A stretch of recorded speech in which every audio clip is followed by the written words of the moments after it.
important for everybody, including the media. But they don't really cover it fairly, I will tell you that. It's shocking. Please sit down. Thank you. We gathered here today for a truly solemn occasion. Throughout this hall, I am joined by heartbroken Americans who have lost parents, siblings, children, grandchildren, and treasured loved ones to the scourge of illegal immigration led in by the past administration. Millions and millions of people from jails, millions and millions of people from countries that we don't want to know about. Drug dealers, murderers, 11,888 murderers were allowed into our country by the Biden administration. These are the angel families that we love, that for decades our government betrayed and our media totally ignored, and I've seen it. When I first got involved with the angel families, I had a meeting, it was so sad. And they got up and spoke, and the media literally just turned off the cameras. They didn't want to hear them. It was my first glimpse as to what was happening. These are sick people that cover stories like that, or that don't cover them, which is worse. Everyone in this room not only suffered an infinite loss, there were the victims of politicians who put the comfort of foreign criminals before the safety of American citizens and American patriots. Their stories were censored and suppressed like maybe almost never before, so that the politicians could open our borders and allow our nation to be invaded. If we didn't win the election, our nation would right now be destroyed. But under the Trump administration, their suffering is forgotten no longer. In just a few moments, I officially sign a proclamation that I've been waiting to sign for a long time, including my first administration. There were so many different legal roadblocks, it was incredible. We got it done, and I'm doing it today. February 22nd is going to be National Angel Family Day. Very important. So many incredible family members and friends, parents and children. On February 22nd, 2 years ago, a brilliant 22-year-old nursing student named Laken Riley went out for a run on a college campus in Georgia. Laken was viciously attacked, brutally beaten and murdered by an illegal alien gang member who the last administration heartlessly released into our country. No problems. Let them in. They let in everybody. They didn't check anybody. They let in everybody. Among the first bills I signed into law after taking office last year was the Laken Riley Act. I'm so proud of it. To ensure illegal alien criminals are rapidly removed from the United States of America. If that's okay with the media. That bill has already been really playing a big role in the life of our country. It's resulted in over 21,000 illegal alien arrests. 21,000. Yeah.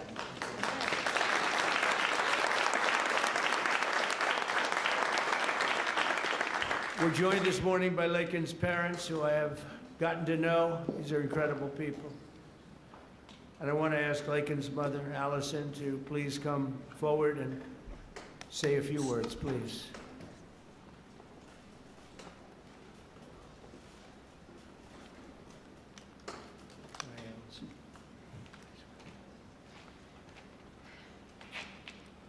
Well, this is unexpected, but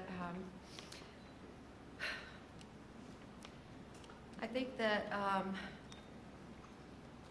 a lot of people feel like that President Trump is maybe different than the version I've gotten to know. And I just can't thank you enough.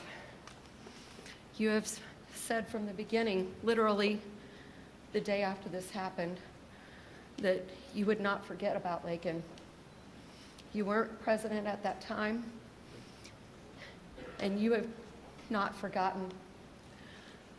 You have fought a fight that most people would not want to have to fight.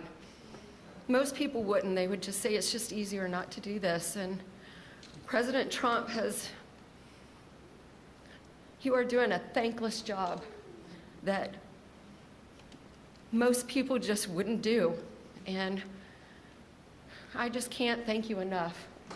There are just not enough words to say. Because if you've lived the nightmare that we have lived, you understand the importance of the job that he's doing and securing our nation and fighting for our families, because this could be any family.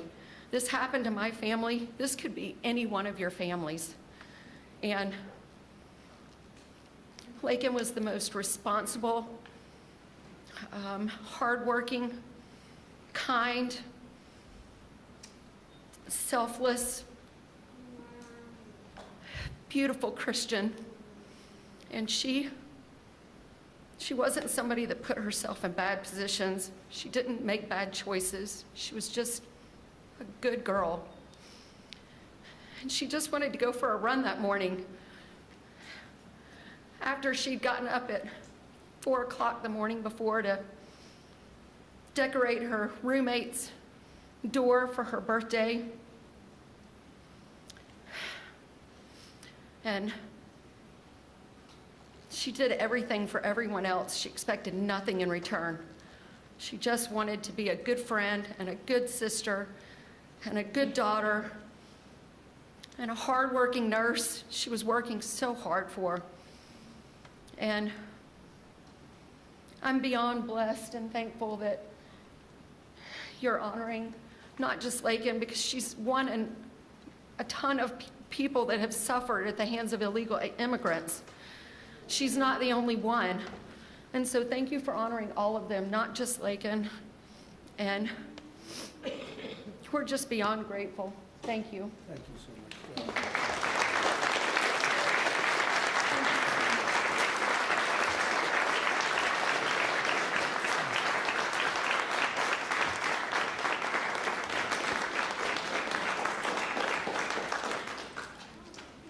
Thank you very much. Amazing, Allison. You have to go through this. Doesn't get that much easier, does it? Right? Even with time. It's been a while now, and it doesn't get that much easier. But I want to thank you for your incredible courage. We're all courageous in a sense. Everybody in this room is courageous. And we're willing to tell the story, and that I don't know why the news doesn't want to hear it. The Democrats don't want to hear it. The radical left, they don't want to hear it. What's not to hear? We want to stop murderers and criminals from coming into our country. I watched the mayor of Minneapolis. I watched these people saying, we want to protect murderers. I don't get it. Something's sick. They're sick. Can't have a country like that. So we appreciate the bravery of everybody in this room, actually. And Christy, I want to thank you, and I want to thank Tom in particular for, we have a border that's 100% closed now. 100%.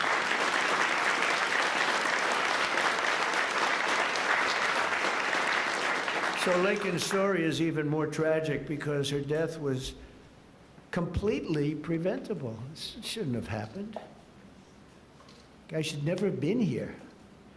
Not only should her killer not have been released into our country in the first place, but he was released a second time after being arrested in New York City.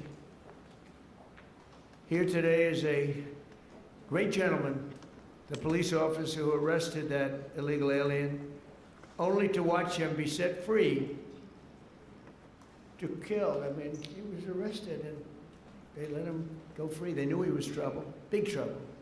Many of them are like that. They release him knowing it's going to kill again, but they released him and set him free to kill Laken. So I'd like to have Ethan Carreri come up, please. He's a great, highly respected police officer, and you could explain what happened. Come on up. Thank you, Ethan.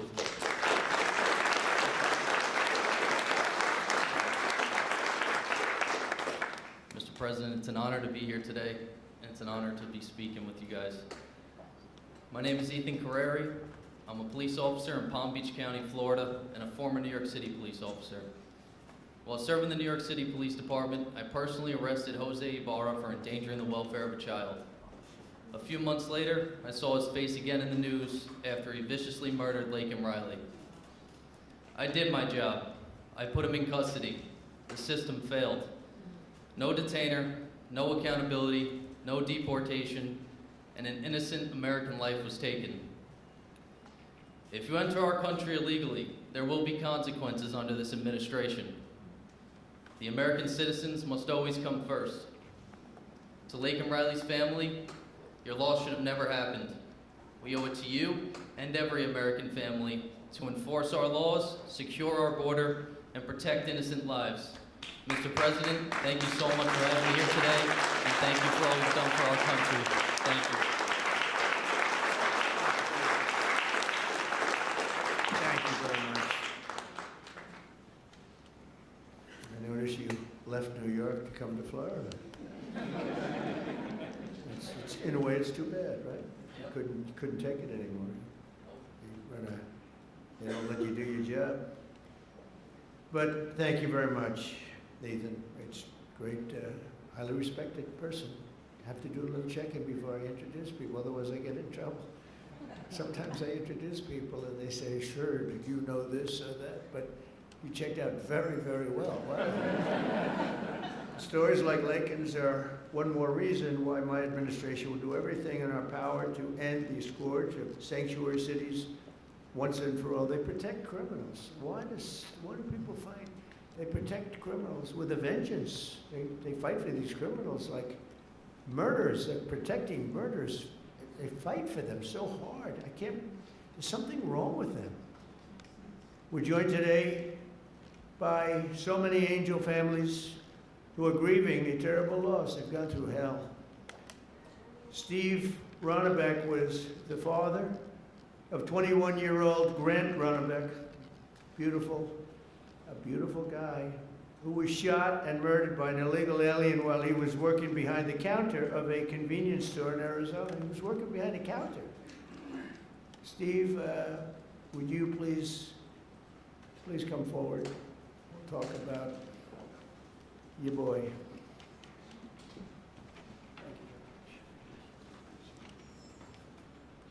You know, I spent some time with President Trump in his first election.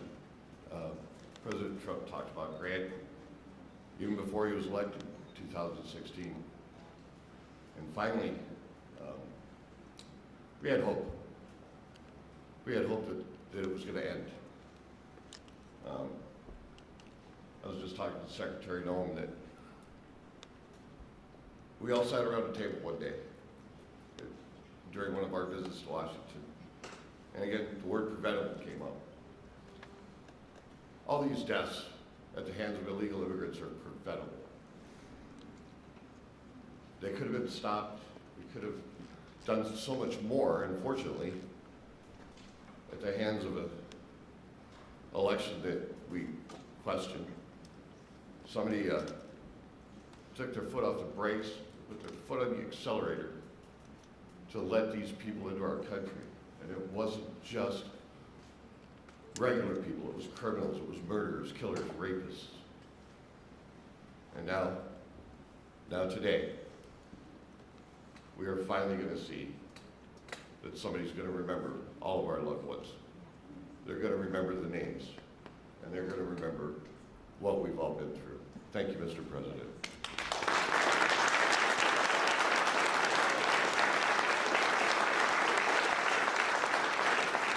And think of it, I'm not talking politics, I'm just talking life.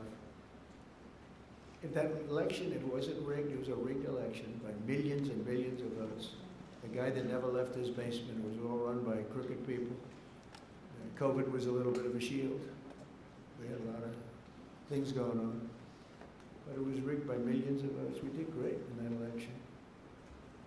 If that election wasn't rigged, every single one of the people in this room right now would not be here. You'd be home with your son, daughter, family. We had a strong border. You know, we solved it twice, Tom. We solved it In 2016, the border was bad. Nothing like it was this time. It was like beautiful compared to this time. This was legendary. In the history of the world, there's never been a border like this when millions of people poured in. At least 25 million people. And many of them were the wrong people. Many. You know, when countries fill up the caravans, they don't fill them up with their finest. I wouldn't. And I would do exactly what they did if the United States would be willing to take all of our criminals and people, or people that don't work. But they are smart people. I got to know most of those leaders. I know them. I said, what are you doing? They said, look, it was a totally open border. They saved hundreds of millions of dollars. And they gave it to us, and we've done a great job. Tom Holman, Christine, our people have been incredible, the job they've done. And they take nothing but abuse, but you know, they're sort of pretty hardened to that, I think, because they know they're doing the right thing. It just amazes me that there's not more support out there. It's just, we actually have a silent support. I think it's silent. I think that's how I won. I got probably 85 million votes. They say 78 million, 79 million. They cheated in this election too. It was just too big to rig. Too big to rig. But they cheated like hell. They can't win on policy. Men and women's sports. We have a new one though. Voter ID. I think that's as crazy as they won't approve voter ID. They won't approve proof of citizenship. They won't approve no mail-in ballots, even though they know it's crooked as hell. Where the ballots are sent to, in many cases, Democrats. Republicans don't get theirs, and they're calling frantically to get their ballot. A Democrat will get 3, 4, 5, 6, and even 7 ballots. And then we're supposed to win. That's what they're good at. They're professional. Cheaters. But we wouldn't be here right now. I'm just thinking as we're going through it, because we've suffered through it together. I suffer for the country. I mean, it's the people I've gotten to know, the mothers and fathers, mostly mothers and fathers.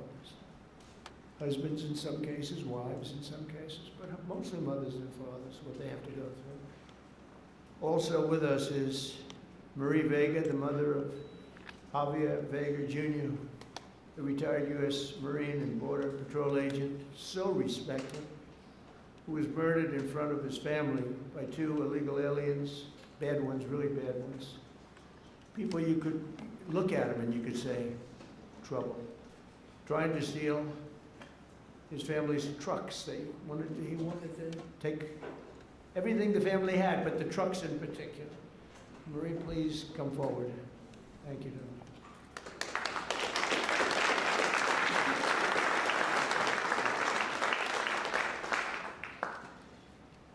President Trump, on behalf of my family and I, thank you for hosting this beautiful remembrance in honor of our loved ones who were killed by illegal aliens. As you said, August the 3rd, 2014, my husband Javier, my son, Marine and Border Patrol agent Javier Harvey Vega, his wife, 2 of his sons and a friend, and I were fishing in Santa Monica, Texas. Within minutes of settling in, we were ambushed by 2 illegal aliens with many priors. Without warning, they jumped out of their stolen vehicle with guns that were not supposed to be in their possession in an attempt to steal 2 4-wheel drive vehicles. While trying to defend us, Harvey was shot in the chest and killed. My husband, Javier Sr., was shot in the back. Remember, you all, children were there fishing with their friends, and they just kept shooting. You could hear the bullets just whizzing past you. Javier Sr. returned fire with his weapon, and I grabbed the AR that Harvey had attempted to defend us with, and I returned fire as well. Had we not fired back, they would have killed everyone there, including the children, so that there wouldn't be any witnesses. And they killed an amazing man a loving and honorable dad and husband. Thank God we have you in office. Without you, America and the world would not know the consequences of open borders. Thank you for restoring law and order. Thank you for acknowledging us, the angel families. Every day I think of you and the heavy weight of a nation that you carry with you. I can't imagine what it must be like to wake up every morning, work so diligently amid attacks and resistance from the left, to deal with the craziness, the fraud, and the swamp.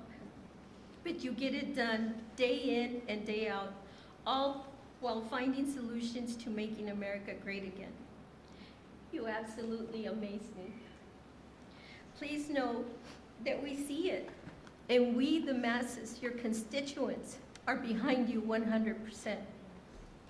When you were elected the first time, for the first term as president, I remember saying to my boss, this is exactly what this country needed, a businessman.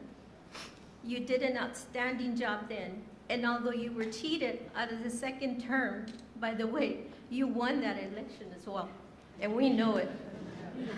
I knew the third term was going to be epic, and here we are, mega. Before I end this, I have to share a sweet story with you about my daddy. He absolutely hated the way people treated you and attacked you.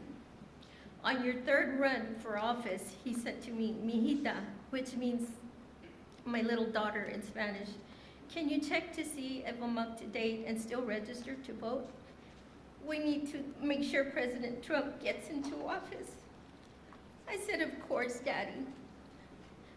And I did, and I checked, and he was registered to vote. We lost a great man, April the 3rd of 2025, and that would be my daddy. Again, thank you for everything. Thank you for backing Border Patrol and ICE, and backing these families. Thank you so much.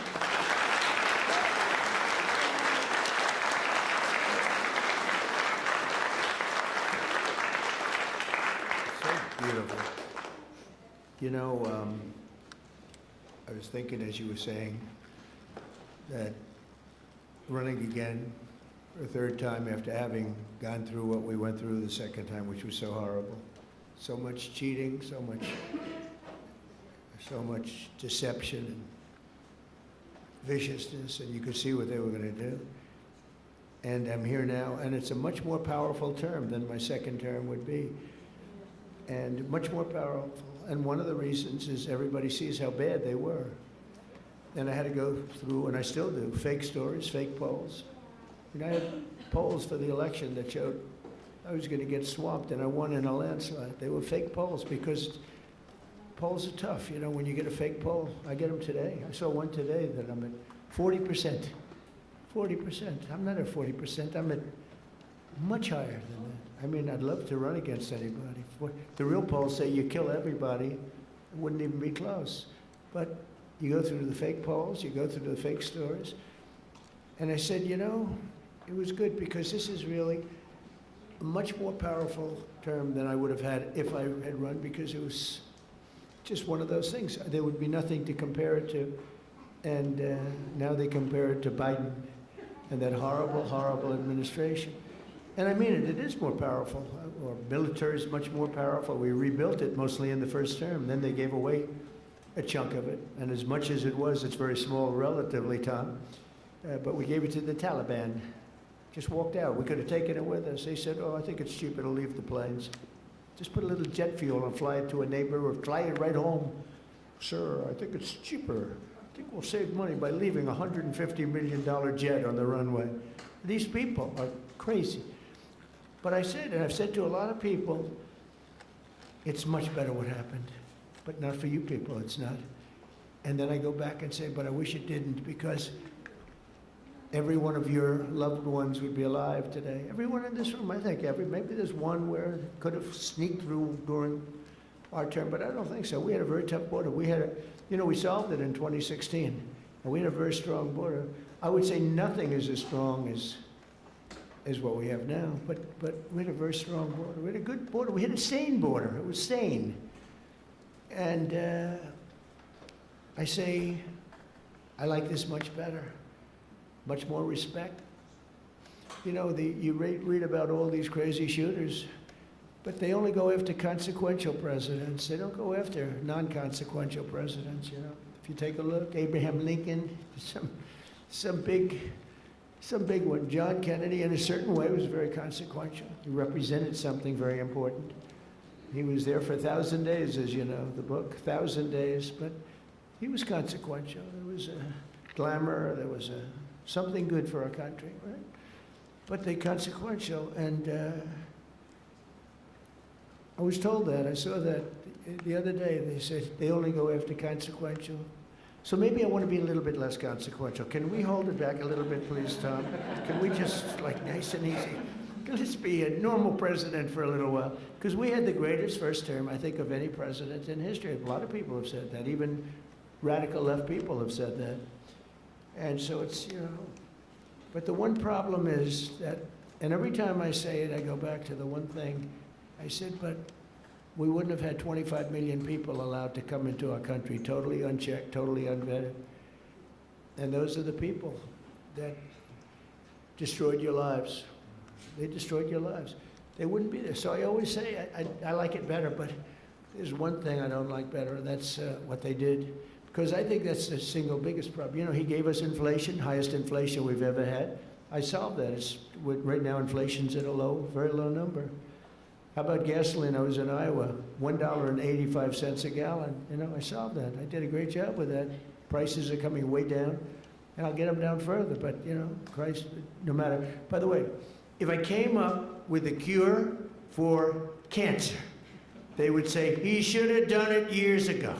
There's not a thing I can do where these people are going to give me credit, and that's okay, because we won in a landslide, so the people understand. The people understand. But the one thing that I regret about the election and the process, because it's a much bigger, more important, you look at what we're doing throughout the world, we're respected like we've never been before. But the one thing that I can't do anything about is that he allowed 25 million people, many of these murderers, drug lords, criminals, people from mental institutions. They emptied their mental institutions, Tom, is that right? All over the world, not just in South America. They emptied their jails, many of them from all over the world. Why? Why would we do this? And they walk in, nobody even asked for, like, do you have an identification? Do you have an ID? It's so crazy. You know, the mayor of New York, and he's a very nice person. I met him, but his ideology is not too good. But we're having a massive snowstorm right now. And I heard that he's asked people to come out and help shovel the snow. Okay, so you get a shovel and you start shoveling, right? What the hell, you're not gonna help too much, but you can help. And hello, darling, how are you? Noah, right behind you, look. My friend, right? Are you okay? Yes, you. Are you okay? Are you okay? I'm doing very well. I just Good. want to give you a hug when this is all Good. Are your eyes okay? Wednesday, they, I gave her money to get her eyes fixed. A lot of money to get her eyes fixed. That doctor ripped me off, but that's okay. And when do you go? Wednesday, I go for surgery. It was postponed because they said the grief caused me to have 2 heart attacks. Well, you get them done. It's an operation, but it's 100%. You know, it's great. It's Wednesday. Good. You're gonna have 20/20 vision. You know, she's almost blind, cataracts. She's almost blind, and with one operation that will take a very short period of time. Hope you have a good doctor. I hope so. He's an expensive doctor, top of the line, right? But you know what? You're gonna have 20/20 vision. Because I noticed you're wearing glasses. I saw you yesterday on television wearing glasses, and I said, well, but anyway. But, you know, speaking of your family, it would be a lot different right now, except for the election. So I always say, it's too bad that happened. And if I had it to do again, it's despite the tremendous job we're doing now, I wish it could have been the other way, because we wouldn't even be having this meeting right now. There'd be nobody. I wouldn't have gotten to know you. but it's gotten to know you under very bad circumstances, right? The worst circumstances. So, one of those things. But the thing I can't understand is why the press isn't more supportive. They're so dishonest. The stories, the polls, they poll you, they say, oh, the angel moms. I think the angel moms are the finest people I've met. I mean, the angel moms and families and dads, but these are unbelievable people. Why are they so angry with angel moms? They had their child killed. Stories that are so horrible, I'm not going to mention. A couple of people are in the room. What they did with the child after they murdered the child. It's not even, and these people are actually on the side of the criminal. I don't get it, Tom. Someday you're going to explain it to me, but I don't think you can either. It's crazy. Laura Wilkerson is another American mom whose 18-year-old son, Joshua was horribly beaten, tortured, and murdered by an illegal alien who went totally crazy and just went to school. And I'd like to ask Laura to come up and say a few words about Joshua. Please. Hi. One of my original friends. Thank you so much for having me today. My name is Laura Wilkerson, and I want to thank everybody for their help in gathering us here, the American Border Story and the White House, and all of your helpers. I thank you for that. I met a man about 11 years ago who was running for office, and he sat with us a couple of days, and he watched as the tears rolled down my face as I told him the story of how our youngest son Joshua was brutally beaten, tortured, strangled to death, and his body set on fire. The man next to me was President Trump.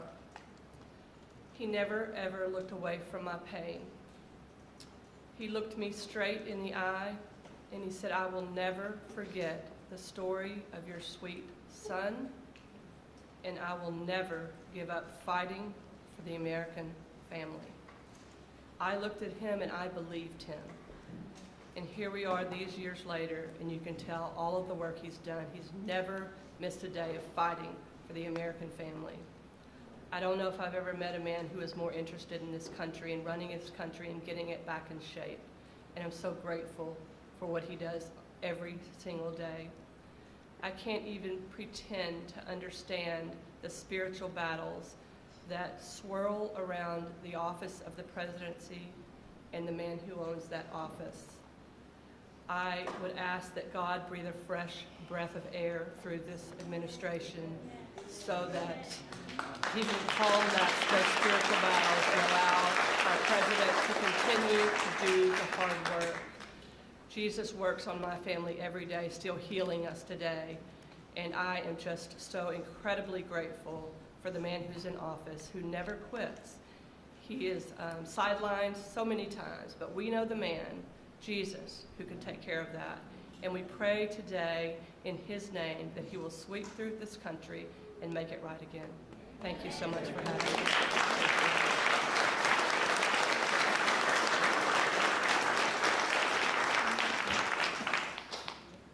Oh, I just want to thank you. It's amazing. The words are so beautiful, so beautiful. I get introduced often, and I'm getting introduced by people. In many cases, they hate me. And they don't give me nice introductions like that. But all we're doing is the right thing. It's sort of simple, right? It's sort of simple, but not simple for you. And that's when I was running, actually. That was before I won. I didn't know if I was going to win or not. I was running against 17 politicians. You knew. I knew. But no, I never forgot that. Jody Jones is a loving brother whose cherished sibling Rocky was killed by an illegal alien real monster, who went on a deranged crime spree after being released from prison as part of a California sanctuary city policy. Jody, please come up. Thank you.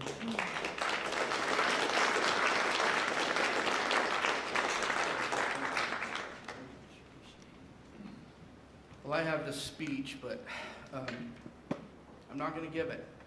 What I'm going to tell you is from my heart. I want to thank my Lord and Savior, Jesus Christ, first of all, before I do anything. I want to thank the American Border Story, and I absolutely want to thank President Donald J. Trump. Thank you, sir, for putting America first, and putting these angel families first, and letting everybody know their stories, because we matter. Thank you, sir. My brother Rocky Jones was murdered by a criminal illegal alien. He was simply at the wrong place at the wrong time. This man was arrested, released, and within 24 hours, he went on a shooting spree in Central California. Unfortunately, my brother was in the wrong place at the wrong time. This man shot my brother 8 times at point-blank range. I pray that no other family has to go through that. Unfortunately, they will. And just know, President Trump, I want you to know, no matter what the fake media says about you, the American people love you, and we will support you all the time, because we love you.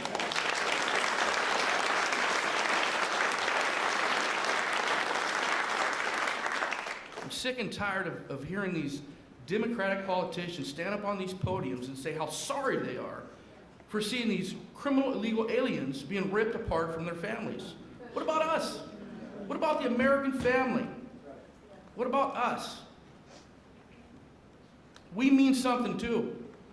And this man right here understands it. I was listening to Grandma Cook, and she said thank you to President Trump. And I love that lady. I don't even know her. I just heard her.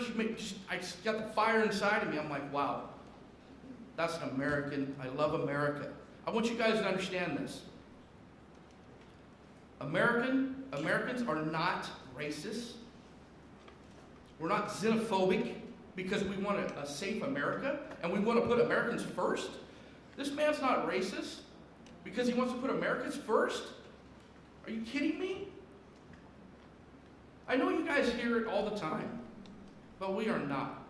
And I'm going to tell you something. I love America. I love Donald Trump. I love my family, and by gosh, I love America. Thank you very much, Donald Trump. President Trump, you are the man.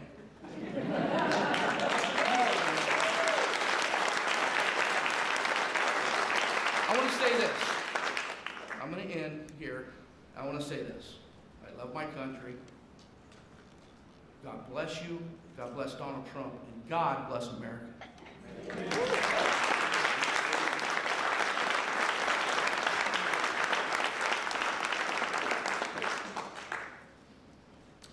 Thank you very much. It's incredible. I want to now introduce somebody that I get to know pretty well. We just had a little discussion. Wonderful mothers, Patty Morin, who lost her beautiful daughter Rachel, and Tammy Nobles, who lost her daughter Kayla. Your daughters would be unbelievably proud, and they are as they look down. I'm sure they're looking down. And they'd be very proud of you, and they're thanking you right now for your courage. You've gone through a lot, I know you. And I just have to recognize some of the families. I mean, the families that are here this morning, I know many of them, not all of them. And you know, it grows at a pretty strong level, nothing like it was in the past. You remember when, during the campaign, Biden would say, and then I guess Kamala's the same thing, same ideology, same level of intelligence, I think. But she would say, and he would say, no, it's wonderful to have the people come into our country. These are fine people, these are nice people, and they don't commit crime. And I called Tom home and I said, what's the story on that? Because I think they're really violent. And Tom would say, these are the most violent people in the world. They're coming in. These make our, I remember you said, these make our criminals look like choir boys. And you know what? You were right. You were right. But I want to thank those two people because what they went through. And I want to recognize all of the families here this morning who have lost loved ones, a lot of families. Thousands are not here, and they're feeling just the way you do. sad.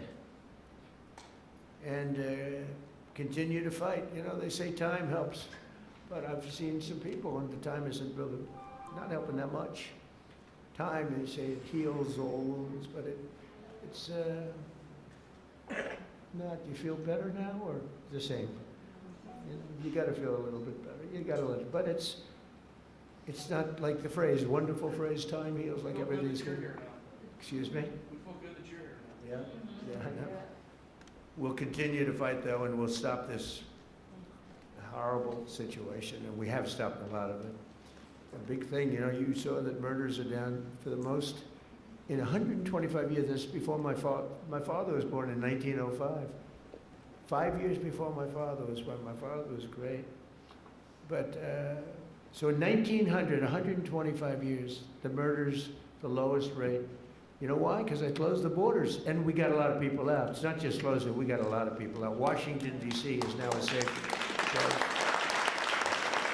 We don't want to close the borders for them anyway. We got a lot of them out, and we got many of the worst ones out. Go for them first.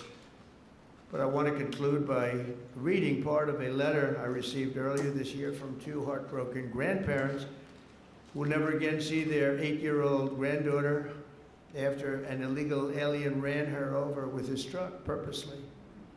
They wrote to me, "We are hurting so badly, and now know that the hurting in our family will never go away. It never, ever will go away. We're not seeking notoriety. We don't care about press coverage, but we do want our girl to be remembered.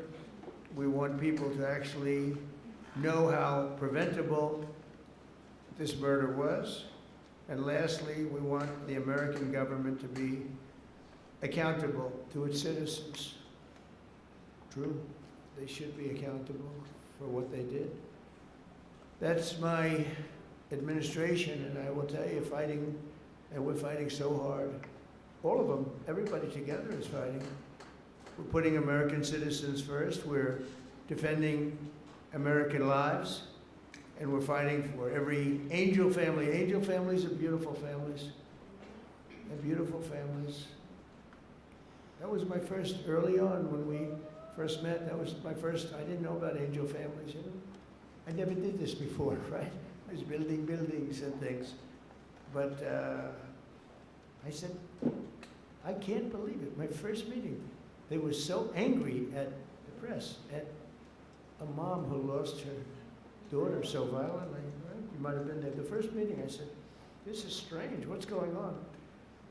It was anger from the fake news. But the angel families, I realized very early on, I never changed. I could see how you changed them. You know, you have to go through this stuff. But never changed. I thought they were among the greatest people I've ever met. I've met the heads of countries. A lot of them aren't so nice, but you know, they do have some power. And we've done very well with all of those people. But among the finest people I've ever met are the people in this room, and people, many people outside of this room. I know many, many more than just in the room. But we restored our border, and it's now totally secure, and our country is at the safest level it's been in many, many years. How could anyone possibly say we want open borders? Knowing, especially, let's say you did that because you're foolish or stupid or something. And you did it, but after a couple of weeks, you're going to know that the people coming here, if you're running a country, you want to send your bad people out. That was the way I looked at it. I didn't know anything about it. I ran for office, but I have a lot of sense. And I said, well, open borders is no good because if I'm running the country nearby or far away, I had no idea how far away. They came from the Congo in Africa. They came from all of them, not just South America. Congo let vast numbers, hundreds and hundreds, probably thousands of people out of jail. They brought them through Mexico and they dropped them into our country. But you would say that common sense, well, and I said it right from almost the first day. I said, how can you have an open border? All the countries are going to be dropping their prisoners into us. That's exactly what happened. And mental patients and others. So we have a country that's now doing well. We have the greatest economy we've ever had. We have the most activity we've ever had. I'm making a speech tomorrow night, and you'll be hearing me say that. I mean, it's going to be a long speech because we have so much to talk about. But Americans like Laken and Grant and Javier, Joshua, Rocky, Rachel, Kayla. These are great people, and we're never going to forget them. I'll never forget them. I don't know how long I'll be around. Got a lot of people gunning for me, don't I? But I will not forget them. I'm never going to forget them. And I just think you're among the most brave people. I meet a lot of brave people. I meet warriors. They give out congressional medals of honor. People recommend, like these two in front of me are so wonderful, but they recommend, and I meet the greatest people. But this is a group of people that, for whatever reason, I just feel maybe the warmest about. So at least you have one friend, and we don't understand why you don't have many, and maybe you will. I don't know. So I'm going to go sign the proclamation, and then we're going to sit in the audience. I'm going to sit with you for the reading of the victims' names, and I'll then depart to a song sung by our incredible, talented military, Amazing Grace. Okay? Sound good? Now we can have some of the families come up, some of the people come up. You know who you are. Come on, you can stand around. I don't use an auto pen, so you can watch me actually sign.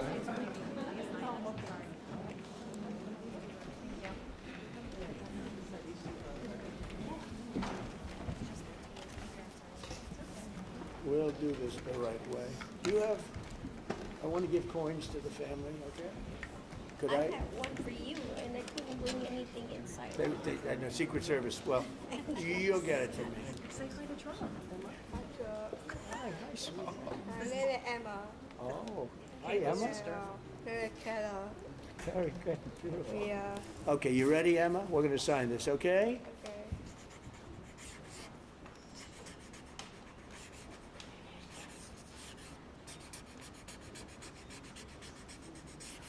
Okay, that's a good one. That's a good one, yeah.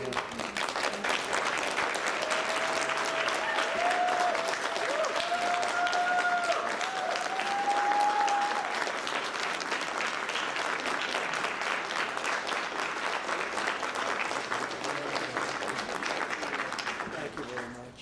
Thank you. Thank you very much. You take care of yourself. You can hold that. At least for a little while before. I'm not taking it. Thank you. So let's do this candle lighting, and it's very beautiful. Please. I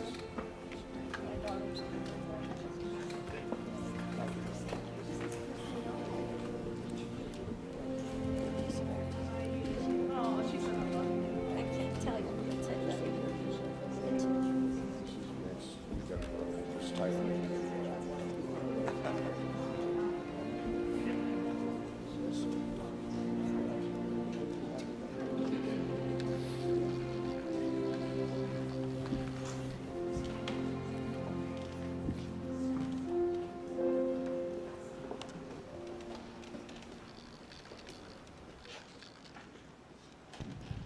We will now light a candle in honor of the victims in solidarity with their families. Following the lighting of the candle, the names of the victims will be read aloud so that their memory may be honored.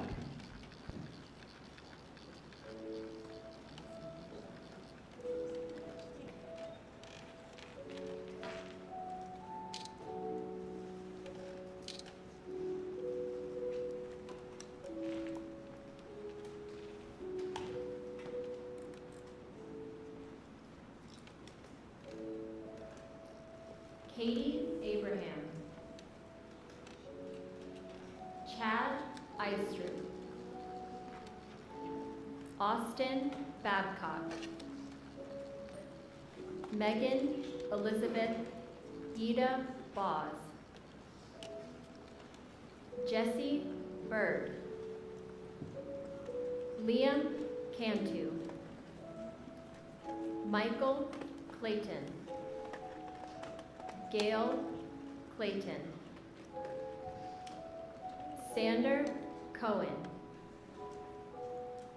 Piers Corcoran, Ronald De Silva, Jackson Davis, Christopher James De Leon, Joseph Di Tomaso, Marshall Dova, Brady English, Shaylee Estes, Lacey Marie Ferguson, Maura Garrity, Tristan Gray, Kayla Hamilton, Aaron Joshua Hampton, Brady Hyling, Susan Hine, Haley Helgeson, Kyler Holbein, Gregory Hamala, Gabriel Kaleshi Isiguzo Jr., Rocky Paul Jones, Shane Jones, Stephanie Kaufman, Haley King, Amy Courtlang, Ryan White, Brian Moss, Robert Mopin,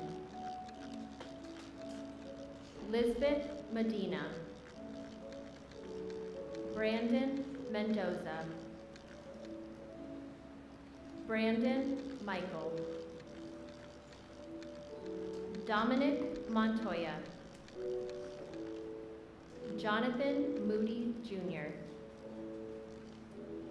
Reuben Morfin, Rachel Morin, Krisha Odette, Nicolay Osokin, Rocco Pitrow, Laken Riley, Grant Ronnebeck, Matthew Russell, Kayla Santiago, Danielle Nikki Shermock, Fred Schlosser, Tierra Stansberry, Kate Steinley, Joseph Story, Timmy Tarnowski, Brian Terry, Anya Varfolomeev, Javier Vega Jr., Joshua Aaron Wilkerson, Carlos Wolf, Joseph Zhang Jr.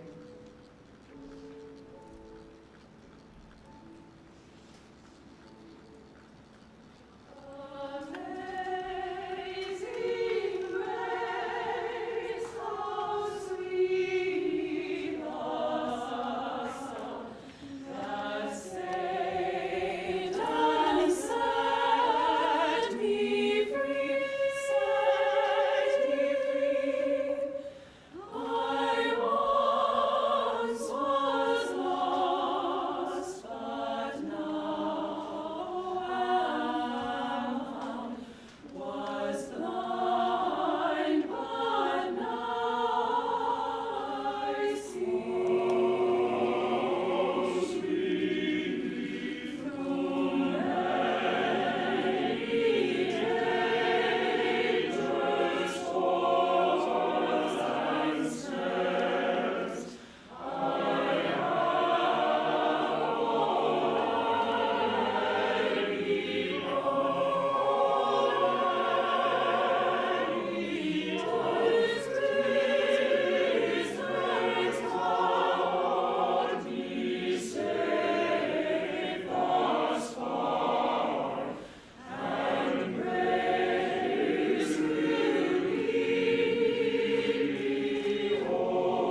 Thank you, everybody, very much.